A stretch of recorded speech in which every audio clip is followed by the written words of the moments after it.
Hi friends, welcome back to my training series. I hope you're well and hanging in there. And we are now 3 weeks out from Cocodona, and 1 week out from Leah and I getting married. There has been so much awesomeness to recover from. Let's talk about this last week. On Monday, I enjoyed a rest day, which was good because we were still enjoying ourselves and relaxing after getting married the day before. Congratulations to us. On Tuesday, I was assigned 30 to 40 minutes of indoor rowing, but I skipped it because we hadn't quite gotten back from our wedding weekend. In fact, we got home around midday on Tuesday, and then I had a busy afternoon. So unfortunately, the workout that day ended up taking a back seat. But I did do my yoga via Zoom in the afternoon after work. It was my first time doing yoga since Cocodona, and I really did feel it. On Wednesday, I went for a walk/run to sort of test how I was feeling.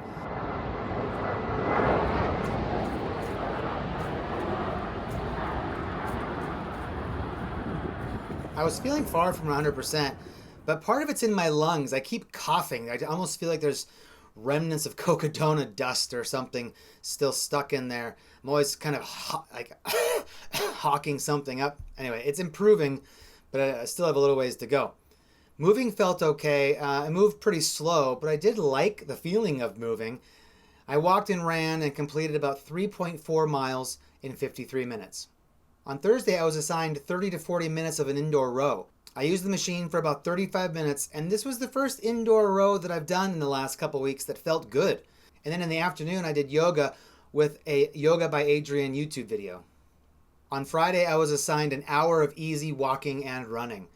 I ran more than I walked, and I felt pretty good on the trail. I ended up going a total of 3.9 miles in 60 minutes. On Saturday, I was again given an assignment for 30 to 40 minutes of indoor rowing. I rode for 35 minutes, and again, it felt pretty good. I'm really encouraged to feel such tangible improvements as I get back into training. Then finally on Sunday, I was assigned another hour of easy walking and running. So I went back to Lord Hill for the first time since before Cocodona. And boy, I can really feel myself getting more comfortable getting back into moving again.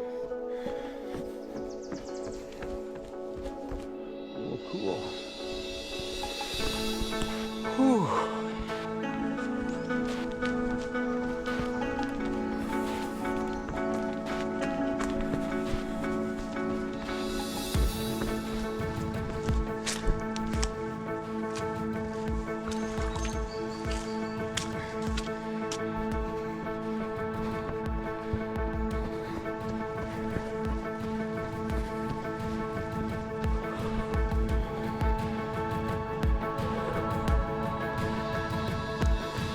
This run felt the best of all my activities this week.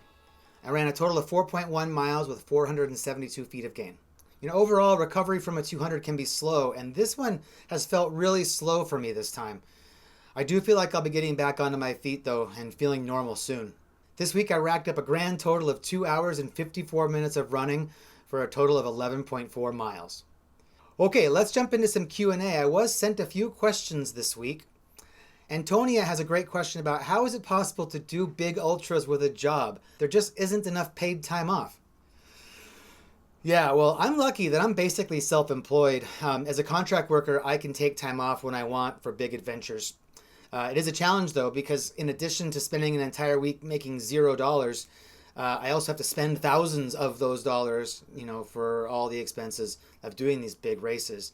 And doing multiple 200s in a year is a huge investment in time and money. So I did 4 200s in 2022, and I don't know if I'll be able to do that many races again in a single year. This year I've got 2 on the schedule, and it's going to be quite a challenge to get there. I'm not really sure how runners with real jobs are able to do it if they have limited paid time off. It's definitely a real challenge to be able to take off so much time for a 200. Basically, you probably need to take at least a week off. And then depending on how your recovery goes, you might not be able to get back to work right away. So yeah, it's definitely a challenge, and we're blessed to be able to do it if we can. And Tony has another question too about how to become a channel member. Great follow-up question about combining this with a job. It is pretty difficult to make ends meet right now, so I'm doing everything I can to increase my YouTube earnings and offset some of the costs. Because right now I make about $400 a month on this channel, and one of the ways I do that is through channel memberships, which is a YouTube feature similar to Patreon. So actually, if you look just below the viewer, there should be a join button. And there's also a link at the top of the description.